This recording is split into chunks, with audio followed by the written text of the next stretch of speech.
Hey everyone, and today we're going over the new Marvel Legends Mark 20 Iron Man from the Iron Man Retro series.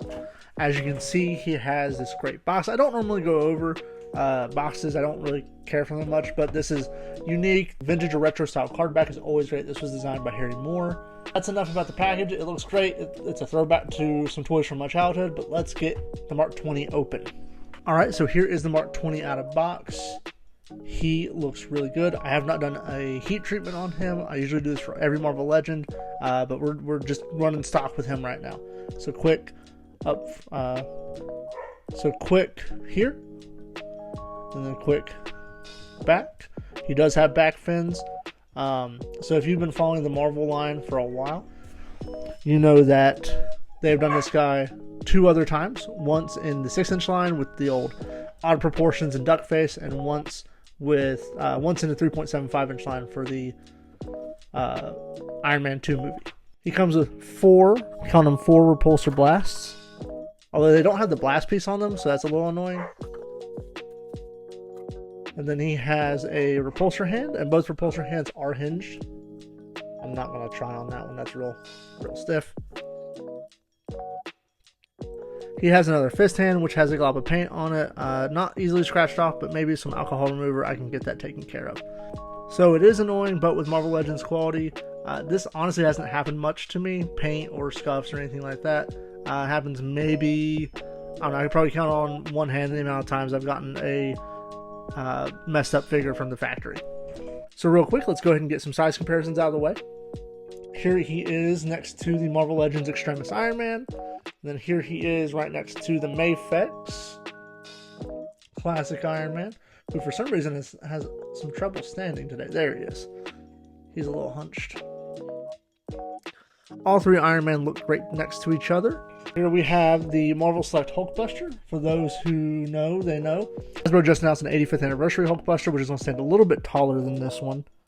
So articulation-wise, he is on a disc hinge joint, and the neck is a separate piece. So it goes down, goes up, side to side, full 360. That's blocked by the fins. But with the neck, we get a little bit of it. Doesn't move as much as I'd like it to, but I haven't heat treated this guy, so we'll see. Butterfly joints move out in and out, not a ton, but it is noticeable. Shoulder pads are on there, kind of like the Wolverine style ones. Not too bad, but that does slightly limit. Can't get a full T-pose out of them. Pinless elbows. Then hinge wrists, but they're a little stiff, so I'm not going to try them too bad. He does have the waist rocker joint, which I absolutely love. Hasbro has some problems getting this one right every once in a while, but he does have a pretty decent crunch forward. Okay back. If this is like other Iron Mans, then it should be a simple heat and pop, and you can just Dremel that out. Does have waist. This is a figure, I believe every Iron Man figure the last couple years has begged for this. A torso rocker would increase articulation so much, and just looks better than this. One problem with the torso rocker is that it doesn't quite line up well with the body. You kind of have to futz with that. Legs. He beats most Marvel Legends Spider-Man. Decent kick out. Nice double jointed. Can't kick his own butt, but not every character needs to. And then one thing me and my friends were worried about is this. His boot armor. But it looks like it, once again, not a ton of movement in the boot. Does have ankle pivot, but we were worried this might be connected, and as you can see, it's not, so it's not too bad. Overall, articulation and thigh swivel. For some reason, I always forget about thigh swivel. But overall, this guy is solid. As with most Marvel Legends Iron Man figures, I could nitpick this guy to death. The boot's not getting a ton of movement is annoying. The fact that the hinge repulsor hands can't go back far enough to actually repulse is annoying. I'll probably end up cutting this piece off a little bit.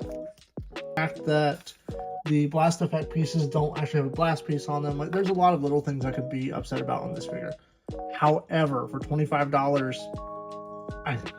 just initial impressions, I might like this guy more than Extremis, and the Extremis figure is one that I waited for a long time for from Marvel. The first guy I've gotten from the Iron Man Retro Wave, and I'm extremely satisfied with him. Stay tuned to the end of the video. I'm going to panel line him up, and I might go ahead and cut these off. So check back with me. All right, everybody, and here is the Iron Man Mark 20 all panel lined up, front and back. Didn't take too long. The neck took the longest. It's a lot of smaller ridges. This was done with just a simple Gundam marker, fine tip. And I recommend you do this on every Iron Man figure from Marvel Legends you own, as you hear me fumble around for the Extremis. Let's put the Extremis up here as well. Whether it be to budgetary reasons or what have you, Hasbro doesn't seem to be able to take that extra 10% to get these figures to that premium detail that we all want. As far as the hands go, I did try to cut hi biscuit.